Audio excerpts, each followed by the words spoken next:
افلا یتدبرون القرآن، تدبر قرآن، مولانا امین احسن اصلاحی۔ سورہ الفتح آیات 8 تا 21، حصہ دوم۔ اعوذ باللہ من الشیطان الرجیم، بسم اللہ الرحمن الرحیم۔ سیقول المخلفون اذا انطلقتم الی مغانم لتأخذوها ذرونا نتبعکم یریدون ان یبدلوا کلام اللہ قل لن تتبعونا کذالکم قال اللہ من قبل فسیقولون بل تحسدوننا بل کانوا لا یفقہون الا قلیلا۔ یعنی اس موقع پر تو یہ بزدل لوگ بہانے بنا کر اپنے گھروں میں بیٹھ رہے، لیکن آگے جب ایسے مواقع آئیں گے جن میں تم کو بغیر کسی جنگ کے بھرپور مال غنیمت حاصل ہونے کی توقع ہوگی تو یہ بھی بڑی شیر مرد بن کر تمہارے پاس آئیں گے کہ انہیں بھی ساتھ چلنے کی اجازت دی جائے۔ اس طرح وہ چاہیں گے کہ اللہ نے ان کے بارے میں جو فیصلہ فرمایا ہے اس کو بھی بدل دیں اور بغیر کوئی خطرہ مول لیے مال غنیمت بھی حاصل کر لیں۔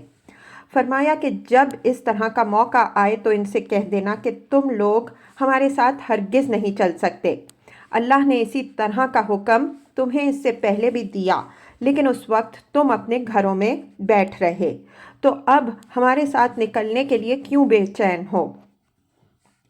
اِلیٰ مغانم لتأخذوها سے خیبر وغیرہ کی ان غنیمتوں کی طرف اشارہ ہے جو واقعہ حدیبیہ کے بعد مسلمانوں کو حاصل ہوئیں۔ ان غنیمتوں کے لیے مسلمانوں کو کوئی خاص جنگ نہیں کرنی پڑی، بلکہ دشمن نے مسلمانوں سے مرعوب ہو کر خود ہی میدان خالی کر دیا۔ خیبر کے یہودی بڑے مالدار تھے، اس وجہ سے مسلمانوں کو کثیر مقدار میں مال غنیمت ہاتھ آیا۔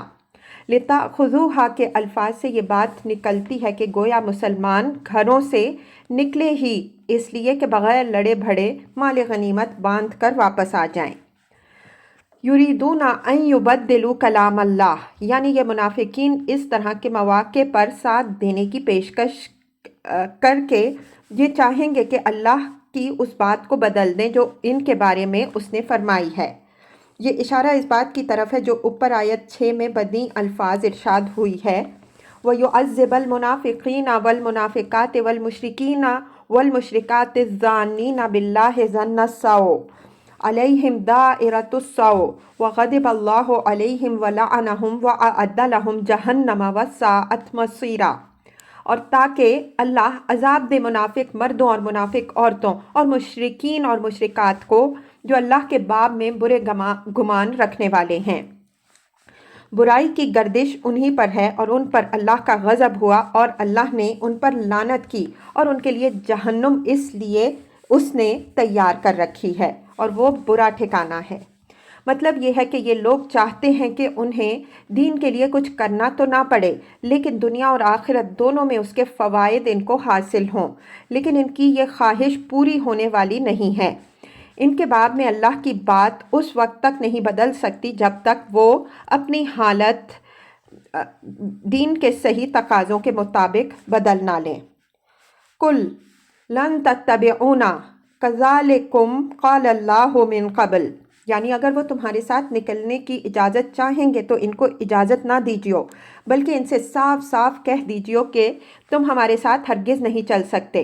اسی طرح کا حکم تو اللہ نے تم کو پہلے دیا تھا، لیکن تم نے اس کی تعمیل نہ کی، بلکہ دبک کر گھروں میں بیٹھے رہے۔ ہمارے نزدیک یہ اشارہ عمرہ کی اس منادی کی طرف ہے جو حضرت صلی اللہ علیہ وآلہ وسلم نے کرائی، لیکن ان منافقین نے اس کی تعمیل سے، جیسا کہ اوپر تفصیل سے واضح ہوا، گریز اختیار کیا۔ مطلب یہ ہے کہ جب اس سے پہلے تم رسول اور مسلمانوں کے ساتھ نکلنے سے گریز اختیار کر چکے ہو تو اب اس کے لیے اتنے کیوں بے قرار ہو؟ کیا اس لیے کہ اب کہ تمہیں بغیر کسی خطرے کے لقمہ ترکی توقع ہے؟ بعض لوگوں نے کذالکم قال اللہ من قبل سے اس قول کو مراد لیا ہے جس کا ذکر سورہ توبہ کی آیت 82 میں ہے، لیکن یہ بات صحیح نہیں ہو سکتی۔ سورہ توبہ میں ان منافقین کا ذکر ہے جنہوں نے غزوہ تبوک کے موقع پر بزدلی دکھائی تھی۔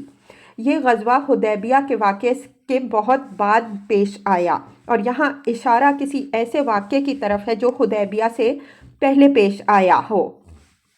من قبلوں کے الفاظ اس پر دلیل ہیں۔ فَسَيَقُولُونَ بَلْ تَحْسُدُونَنَا إِلَى الْآيَةِ، یعنی اگرچہ یہ لوگ اجازت نہ دینے پر بہت جز بز ہوں گے اور حسد کرنے کا طعنہ دیں گے، لیکن ان کے اس طعنہ کی مطلق پرواہ نہ کی جائے، اس لیے کہ یہ نہایت کم فہم لوگ ہیں۔ اپنی کم فہمی کے سبب سے یہ چاہتے ہیں کہ دین کے نام پر فوائد تو سب حاصل کریں، دنیا میں بھی اور آخرت میں بھی، لیکن قربانی ان کو کوئی نہ دینی پڑے۔ ان پر اب یہ بات واضح ہو جانی چاہیے کہ ان کی اس طرح کی طفلانہ آرزوئیں پوری ہونے والی نہیں ہیں۔ قُل لِّلْمُخَلَّفِينَ مِنَ الْأَعْرَابِ سَتُدْعَوْنَ إِلَىٰ قَوْمٍ أُولِي بَأْسٍ شَدِيدٍ تُقَاتِلُونَهُمْ أَوْ يُسْلِمُونَ فَإِن تُطِيعُوهُ يُؤْتِكُمُ اللَّهُ أَجْرًا حَسَنًا وَإِن تَتَوَلَّوْا كَمَا تَوَلَّيْتُم مِّن قَبْلُ يُعَذِّبْكُمْ عَذَابًا أَلِيمًا۔ یہ ان منافقین کے سامنے امتحان کے لیے کسوٹی رکھ دی گئی ہے کہ ان کو آگاہ کر دیا جائے کہ اگر تم فی الواقع اللہ اور رسول کے وفادار ہو تو اس کا ثبوت تم اس طرح نہیں پہنچا سکتے کہ بغیر کوئی خطرہ مول لیے مال غنیمت حاصل کرنے کی توقع کرو، بلکہ آگے وقت آ رہا ہے جب تمہیں ایک طاقتور گروہ سے جنگ کی دعوت دی جائے گی، جس سے تمہیں اس عزم کے ساتھ جنگ کرنی پڑے گی کہ یا تو وہ اسلام قبول کرے یا تلوار۔ اگر تم نے یہ دعوت قبول کی اور اس دشمن سے نبرد آزما ہونے کے لیے اٹھ کھڑے ہوئے تو اللہ تعالیٰ تمہیں نہایت اچھا صلہ دے گا، اور اگر تم اس وقت بھی بزدل ثابت ہوئے جیسا کہ اس سے پہلے ثابت ہو چکے ہو تو یاد رکھو کہ اللہ تعالیٰ تمہیں ایک نہایت دردناک عذاب دے گا۔ قوم اولی بأس شدید سے مراد قریش ہیں۔ عرب میں انہی کی قوت و صولت ایسی تھی جس کی تعبیر کے لیے یہ الفاظ موزوں ہو سکتے ہیں۔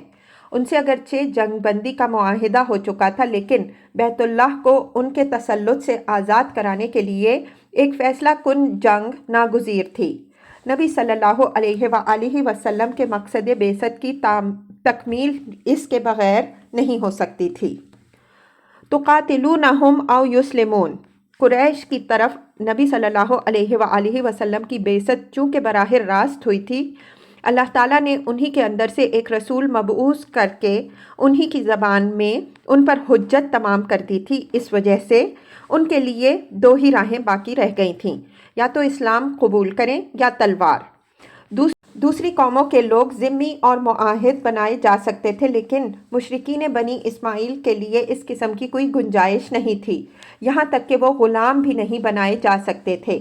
بنی اسماعیل کے معاملے کی اس خاص نوعیت پر سورہ برات میں ہم تفصیل سے لکھ چکے ہیں۔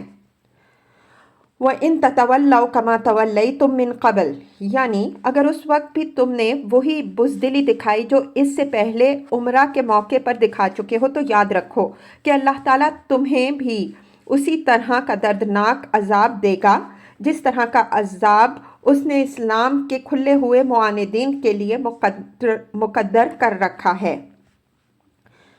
لَيْسَ عَلَى الْأَعْمَى حَرَجٌ وَلَا عَلَى الْأَعْرَجِ حَرَجٌ وَلَا عَلَى الْمَرِيضِ حَرَجٌ وَمَن يُطِعِ اللَّهَ وَرَسُولَهُ يُدْخِلْهُ جَنَّاتٍ تَجْرِي مِن تَحْتِهَا الْأَنْهَارُ وَمَن يَتَوَلَّ يُعَذِّبْهُ عَذَابًا أَلِيمًا۔ یہ ان معذورین کا بیان ہے جن کی جہاد سے غیر حاضری نفاق پر محمول نہیں کی جائے گی۔ فرمایا کہ اندھے، لنگڑے اور مریض پر کوئی الزام نہیں ہے اگر وہ جہاد میں حصہ نہ لے سکیں، بشرطے کہ وہ صدق دل سے اللہ اور رسول کی اطاعت کرتے رہیں۔ اگر وہ اللہ اور رسول کی اطاعت کرتے رہیں گے تو اپنی اس مجبورانہ کوتاہی خدمت کے سبب سے جنت سے محروم نہیں کیے جائیں گے، بلکہ اللہ تعالیٰ ان کو بہشت میں داخل کرے گا، اور اگر وہ اللہ اور رسول سے اعراض کی روش اختیار کریں گے تو وہ بھی اسی دردناک عذاب سے دوچار ہوں گے جو دوسرے کفار و معاندین کے لیے مقدر ہو چکا ہے۔ ان معذورین کا بیان سورہ توبہ کی آیات 91 تا 93 میں بھی ہوا ہے، اس پر بھی ایک نظر ڈال لیجئے، وہاں اس کے بعض وہ پہلو واضح ہو گئے ہیں جو یہاں واضح نہیں کیے گئے ہیں۔ لَقَدْ رَضِيَ اللَّهُ عَنِ الْمُؤْمِنِينَ إِذْ يُبَايِعُونَكَ تَحْتَ الشَّجَرَةِ فَعَلِمَ مَا فِي قُلُوبِهِمْ فَأَنزَلَ السَّكِينَةَ عَلَيْهِمْ وَأَصَابَهُمْ فَتْحًا قَرِيبًا وَمَغَانِمَ كَثِيرَةً يَأْخُذُونَهَا وَكَانَ اللَّهُ عَزِيزًا حَكِيمًا۔ نبی صلی اللہ علیہ وآلہ وسلم کے ہاتھ پر بیعت کر چکنے کے بعد، اس بیعت کے حقوق سے گریز اختیار کرنے والوں کے ذکر کے بعد، یہ ان لوگوں کا بیان ہے جنہوں نے نہایت نازک حالات میں آپ صلی اللہ علیہ وآلہ وسلم کے ہاتھ پر حدیبیہ میں جہاد کی بیعت کی اور اس بیعت کا پورا پورا حق ادا کیا۔ ان بیعت کرنے والوں کے ذکر کا آغاز ہی لقد رضی اللہ عن المؤمنین کے الفاظ سے فرمایا، جس سے معلوم ہوتا ہے کہ ان جانبازوں کی اس بیعت ہی نے اللہ تعالیٰ کی نگاہوں میں ایسی قدر کی جگہ پائی کہ ان کے لیے ابدی خوشنودی کا اعلان ہو گیا۔ چنانچہ اسلام کی تاریخ میں یہ بیعت بیعت رضوان کے نام سے موسوم ہے۔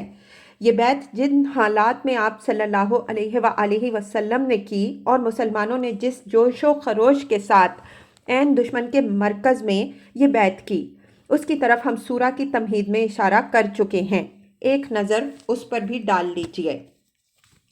اِذْ یُبَایِعُونَکَ تَحْتَ الشَّجَرَۃ، روایات سے معلوم ہوتا ہے کہ یہ بیعت کیکر کے ایک درخت کے نیچے ہوئی۔ الشجرہ سے اشارہ کیکر کے اسی درخت کی طرف ہے۔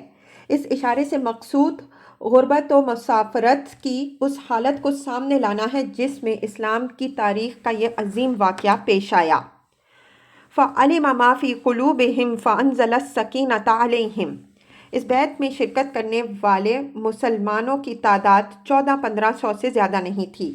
عمرہ کی پابندیوں کے سبب سے وہ نہتے بھی تھے، صرف حمیت دینی کے تقاضے سے اللہ تعالیٰ کی نصرت کے بھروسے پر قریش کی زبردست طاقت سے ٹکر لینے کے لیے وہ کمر بستہ ہو گئے۔ ایسے حالات میں ان کے دلوں پر اللہ تعالیٰ کی طرف توجہ و انابت کی جو حالت طاری رہی ہوگی، اس کا اندازہ اللہ تعالیٰ کے سوا کون کر سکتا ہے۔ اسی کی طرف اشارہ کرتے ہوئے فرمایا کہ اللہ نے ان کے دلوں کا حال جان لیا اور ان کی دلداری کے لیے خاص اپنے پاس سے ان پر سکینت و طمانینت نازل فرمائی۔ یہ بات اس سنت الہی کے مطابق ہوئی جس کا ذکر اس کتاب میں جگہ جگہ ہم کرتے آ رہے ہیں کہ جب اللہ کے بندے اس کی راہ میں جہاد کے لیے اٹھ کھڑے ہوتے ہیں تو ظاہری حالات خواہ کتنے ہی نامساعد ہوں، لیکن رب کریم ان کی حوصلہ افزائی فرماتا ہے، اور یہی حوصلہ افزائی وہ اصل قوت ہے جس کو کوئی طاقتور سے طاقتور دشمن بھی شکست نہیں دے سکتا۔ وَأَصَابَهُمْ فَتْحًا قَرِيبًا وَمَغَانِمَ كَثِيرَةً يَأْخُذُونَهَا۔ یہ اشارہ فتح خیبر اور ان غنائم کی طرف ہے جو حدیبیہ سے واپسی کے بعد معاً مسلمانوں کو حاصل ہوئیں، اور جن سے مسلمانوں کے دلوں کے اندر ایسا اعتماد راسخ ہوا کہ اللہ تعالیٰ نے ان سے فتح و نصرت کے جو وعدے فرمائے ہیں وہ پورے ہوں گے، اور حدیبیہ کا معاہدہ ان کی شکست نہیں بلکہ فتح مبین ہے، اور یہ فتح مبین انشاءاللہ فتح مکہ کا دیباچہ ثابت ہوگی۔ وَكَانَ اللَّهُ عَزِيزًا حَكِيمًا۔ یہ اللہ تعالیٰ نے اپنی ان صفات کا حوالہ دیا ہے جو اس بات کی ضمانت ہیں کہ اس کے تمام وعدے ضرور پورے ہوں گے، ظاہری حالات خواہ کتنے ہی نامساعد ہوں، لیکن اس کی قدرت و حکمت ہر چیز پر غالب ہے۔ وَعَدَكُمُ اللَّهُ مَغَانِمَ كَثِيرَةً تَأْخُذُونَهَا فَعَجَّلَ لَكُمْ هَٰذِهِ وَكَفَّ أَيْدِيَ النَّاسِ عَنْكُمْ وَلِتَكُونَ آیَةً لِّلْمُؤْمِنِينَ وَيَهْدِيَكُمْ صِرَاطًا مُّسْتَقِیمًا۔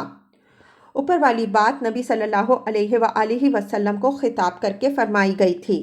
یہ بات مسلمانوں کو مخاطب کر کے فرمائی گئی ہے کہ اللہ نے تم سے بہت سی غنیمتوں کا وعدہ فرمایا ہے جن کو تم مستقبل قریب میں حاصل کرو گے۔ ان وعدوں کی تصدیق کے لیے اللہ نے تمہیں یہ نقد غنیمت بخش دی تاکہ تمہارے لیے یہ حوصلہ افزائی کا ذریعہ اور اسلام کے غلبہ کی ایک نشانی ہو۔ فَأَجَّلَ لَكُمْ هَٰذِهِ سے مفسرین نے خیبر کی غنیمت مراد لی ہے۔ یہ بات صحیح معلوم ہوتی ہے اس لیے کہ خیبر کی فتح کا واقعہ حدیبیہ سے واپسی کے معاً بعد ہے۔ وَكَفَّ أَيْدِيَ النَّاسِ عَنْكُمْ، الناس سے مراد قریش ہے۔ معاہدہ حدیبیہ میں دونوں فریق یعنی مسلمان اور قریش یہ پابندی قبول کر چکے تھے کہ 10 سال تک ایک دوسرے کے خلاف کوئی جنگی اقدام نہیں کریں گے۔ اس سے مسلمانوں کو یہ فائدہ پہنچا کہ انہیں خیبر کے یہودیوں کے خلاف اقدام کرنے کے لیے ایک اچھا موقع مل گیا، اور یہ خیال کر کے کہ اب ان کو قریش کی پشت پناہی نہیں حاصل ہو سکے گی، بڑی جلدی وہ حوصلہ ہار بیٹھے۔ اس طرح معاہدہ حدیبیہ نے مسلمانوں کے لیے ایک قریبی فتح کا دروازہ کھول دیا، اور یہ بات ثابت ہو گئی کہ یہ معاہدہ مسلمانوں کی شکست نہیں بلکہ در حقیقت ایک فتح عظیم اور آئندہ کی فتوحات کا دیباچہ ہے۔